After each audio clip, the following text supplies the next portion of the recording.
किसान भाइयों नमस्कार, मैं पुनीत सिसोदिया। किसान भाइयों, आज की इस वीडियो में जैसा कि आप थंबनेल देखकर जानेंगे होंगे कि हम बात करने वाले हैं वर्मी कंपोस्ट के बारे में, यानी कि केंचुआ खाद के बारे में।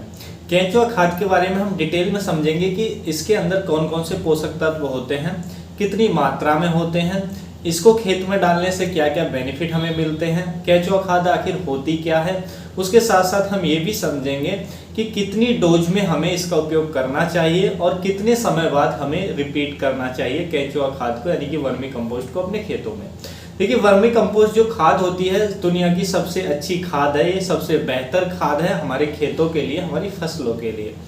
तो इसके बारे में कंप्लीट इन्फॉर्मेशन लेंगे। अच्छा लगे वीडियो तो लाइक कीजिएगा, अच्छा ना लगे तो आपके पास डिसलाइक का ऑप्शन भी अवेलेबल है, आप इसको डिसलाइक भी कर सकते हैं। और यदि आप हमारे चैनल पर नए हैं तो वीडियो यदि आपको अच्छी लगती है, हमारी जानकारी पसंद आती है, तो हमारे चैनल को सब्सक्राइब करके हमसे जुड़ भी सकते हैं। तो चलिए जानते हैं वर्मी कंपोस्ट के बारे में कंप्लीट इन्फॉर्मेशन। देखिए, सबसे पहले हम जानते हैं कि वर्मी कंपोस्ट यानी कि केंचुआ खाद होती क्या है। तो केंचुआ खाद, जैसा कि आप इसके नाम से समझ रहे होंगे, केंचुआ द्वारा ही तैयार की जाती है। केंचुआ द्वारा जो हमारे पास हमारे अवशेष होते हैं, फसलों के अवशेष होते हैं, या गाय का गोबर या अन्य पशुओं का जो गोबर होता है, उसको हमें केंचुआ को खिला करके, और केंचुआ उसके बाद जो उनका वो वेस्ट निकालते हैं उसको हम केंचुआ खाद कहते हैं। देखिए, केंचुआ द्वारा जो तैयार की गई खाद होती है बहुत ही अच्छी खाद होती है। इसकी न्यूट्रिशन वैल्यू सबसे अच्छी होती है जितनी भी खाद होती है। तो इसको जो बनाने की प्रक्रिया है, जो प्रोसेस है, वो बहुत लंबा प्रोसेस है। वो आपको, यदि आप चाहते हैं तो किसी अन्य टॉपिक पर, अन्य वीडियो में हम आपको उसमें डिटेल में जानकारी दे देंगे कि केंचुआ खाद कैसे तैयार की जाती है, यदि आप घर पर तैयार करना चाहते हैं। आज की इस वीडियो में हम सबसे पहले उसके पोषक तत्वों के बारे में समझते हैं कि उसमें जो न्यूट्रिशन वैल्यू होती है क्या क्या होती है। देखिए, केंचुआ खाद यानी कि वर्मी कंपोस्ट के अंदर जो, यदि हम नाइट्रोजन की बात करें तो उसके अंदर जो नाइट्रोजन की मात्रा होती है वो होती है 2 से लेके 3% तक पाई जाती है नाइट्रोजन। और यदि हम फास्फोरस की बात करें तो उसके अंदर जो फास्फोरस होती है 1 से लेके 1.5% तक पाई जाती है। और यदि हम उसमें पोटास की बात करें तो पोटास जो होती है 1.5 से लेके 2% तक पाई जाती है। तो ये एनपीके की वैल्यू होती है वर्मी कंपोस्ट के अंदर। और उसके साथ साथ इसमें जो हमारे सूक्ष्म पोषक तत्व होते हैं, zinc, copper, sulphur, magnesium, copper, iron, boron, ये भी अच्छी मात्रा में मिल जाते हैं, यानी कि इनकी भी संतुलित मात्रा पाई जाती है। तो ये सभी पोषक तत्व उसके अंदर मिल जाते हैं। उसके साथ साथ जो वर्मी कंपोस्ट है, इसमें जो हार्मोन्स होते हैं प्लांट के लिए, जो वृद्धि कारक हार्मोन्स होते हैं, हार्मोन्स भी इसके अंदर मिल जाते हैं। उसके साथ साथ इसमें एंजाइम्स भी बहुत अच्छी मात्रा में होते हैं। तो ये सभी पोषक तत्व मिलते हैं जो हमारी फसलों के लिए, हमारी खेतों के लिए बहुत ही जरूरी होते हैं, बहुत ही फायदेमंद होते हैं।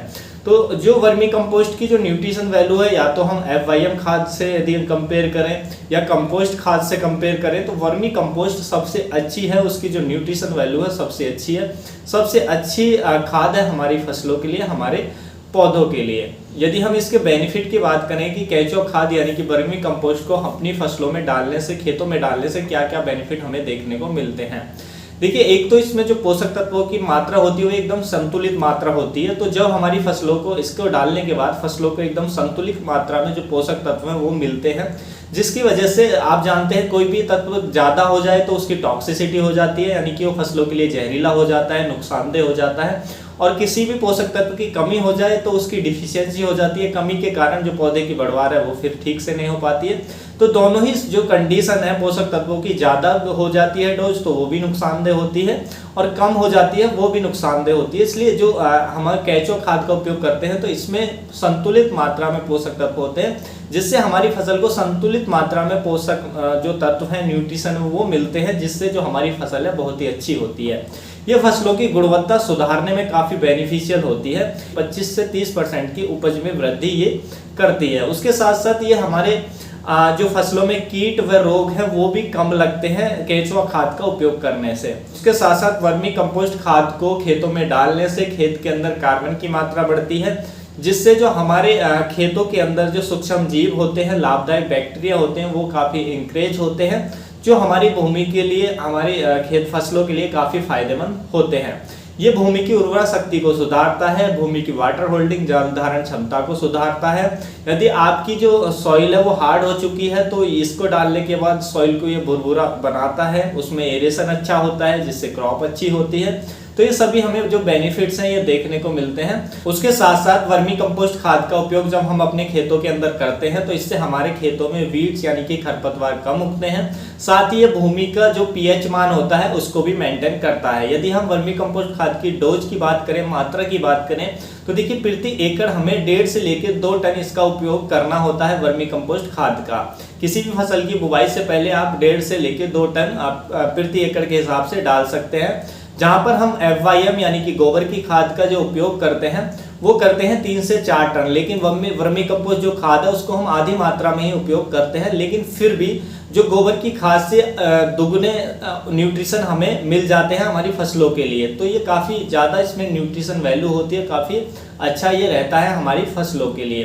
देखिए वर्मी कंपोस्ट खाद का उपयोग जब हम अपने खेतों में करते हैं, जिस भी फसल की बुवाई से पहले हमने किया, तो देखिए उस फसल को केवल जो हमारी नाइट्रोजन की बात करें तो वर्मी कंपोस्ट के अंदर जो भी नाइट्रोजन है टोटल उसकी 30% ही मिल पाती है उस फसल को, और बाकी की जो 70% है वो नेक्स्ट फसल को मिलती है, यानी कि अगली जो फसल आप लगाएंगे उसको मिलेगी। और उसी तरीके से जो फास्फोरस होती है वो भी 60% मिल पाती है पहली फसल को, और बाकी की जो बची 40% है वो अगली फसल को मिल जाती है। इसी तरीके से यदि हम पोटास की बात करें, पोटेशियम की बात करें, तो जो हम जिस भी फसल से पहले उसको डालते हैं तो पहली जो फसल है उसको मिलते हैं वो 70%, और बाकी के 30% मिलते हैं हमारी नेक्स्ट फसल को, जो भी हम उसके बाद अगली फसल लगाते हैं। यानी कि 2 फसलों को जो उसके अंदर न्यूट्रिशन होते हैं वो 2 फसलों को प्रोवाइड हो जाते हैं। देखिए वर्मी कंपोस्ट खाद को हमें अलग से डालने की आवश्यकता क्यों पड़ रही है, क्योंकि जो हमारी भूमि के अंदर जो केंचुए होते थे वही केंचुए जो भूमि के अंदर पाए जाते हैं, उन्हीं से हम जो वर्मी कंपोस्ट खाद है वो तैयार करते हैं। लेकिन जो ये केंचुए थे हमारी भूमि के अंदर जो बहुत ही अधिक मात्रा में पहले पाए जाते थे, जब हम ऑर्गेनिक खेती करते थे, जब हरित क्रांति की शुरुआत हुई थी उससे पहले, तो बहुत ही अच्छी मात्रा में मिलते थे। तो हम कार्बनिक चीज़ों को उपयोग करते थे, गोबर की खाद डालते थे, या जो पत्तियां थी हमारी फसलों के अवशेष थे वो हम उसी में खेत में डाल देते थे, उनको कल्टीवेट कर देते थे, और जो केंचुआ हमारी सॉइल के अंदर जब पाए जाते थे वो उसको खा करके और वहीं सॉइल के अंदर ही बहुत अच्छी खाद हमारी तैयार हो जाती थी। हमें अलग से कोई भी उसके लिए ना बेड बनाने पड़ते थे, ना कोई शेड बनानी पड़ती थी। अभी जब हम तैयार करते हैं तो बहुत डिफिकल्ट होता है, लेकिन नेचर ने एक ऐसा सिस्टम बनाया था कि हमें अलग से तैयार करने की उस टाइम पे ज़रूरत नहीं थी। हमारे सॉइल के अंदर ही ये जो श्रमिक हैं, ये जो 24 घंटा काम करते थे, ये हमारे सॉइल के अंदर ही जो वर्मी कंपोस्ट है उसको बना देते थे। लेकिन हमने रासायनिक खादों का ज़्यादा से ज़्यादा उपयोग किया, दवाइयों का उपयोग किया, केमिकल हम सॉइल में ड्रिंचिंग करने लगे, डायरेक्ट देने लगे, जिसकी वजह से जो केंचुए थे हमारी सॉइल के अंदर वो विलुप्त होते चले गए, ख़त्म होते चले गए। अब हमें इसको अलग से केंचुए पालने पड़ते हैं, अलग से देनी पड़ती हैं, जो वर्मी कंपोस्ट खाद बना करके अलग से डालनी पड़ती है। तो ये हमारी ही गलती है। यदि हम पहले से ही जो केमिकल खाद है, रासायनिक खाद है, उनका कम उपयोग करते, ऑर्गेनिक चीज़ों का भी उपयोग करते, तो फिर हमें जो हमारी सॉइल के अंदर जो केंचुए थे उनकी बहुत अच्छी मात्रा होती, तो हमें अलग से डालने की, जो वर्मी कंपोस्ट है उसको खरीदने की या अलग से तैयार करने की हमें आवश्यकता ही नहीं पड़ती। तो ये हमारी ही गलती है, हमारी ही वजह से ये हुआ है। अभी आप देखेंगे तो जिन खेतों में ज़्यादातर जो सब्जी वर्गीय फसलों की खेती होती है, तो वहाँ पर तो आपको जो केंचुए हैं वो बहुत ही कम देखने को मिलेंगे, क्योंकि जो सब्जी वर्गीय फसलों की खेती करते हैं वहाँ पे जो केमिकल्स का उपयोग है वो काफ़ी ज़्यादा होता है, खादों का प्रयोग ज़्यादा होता है।